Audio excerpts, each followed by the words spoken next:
किसी सवाल के जवाब की तलाश में निकलूं तो अक्सर इस खोज में सवाल भूल जाता हूँ।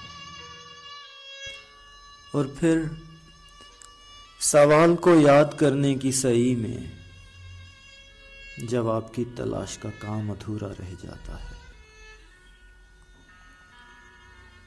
सवाल याद करने की इस दौड़ धूप में ज़हन थक जाता है तो मैं खला में तकने लगता हूँ, जैसे लंबी मसाफत से थका हुआ ऊंट सराय को देखता है। इस थकन से निढाल होकर मैं जवाब की तलाश का काम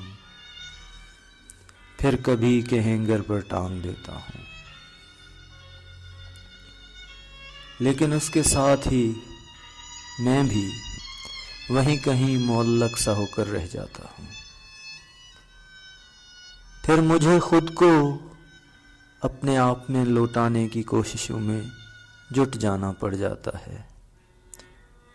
मेरे हफ्ते के 7 दिन इसी मश्क में गुजरते हैं और 8वां दिन कभी नहीं आता, कभी नहीं आता।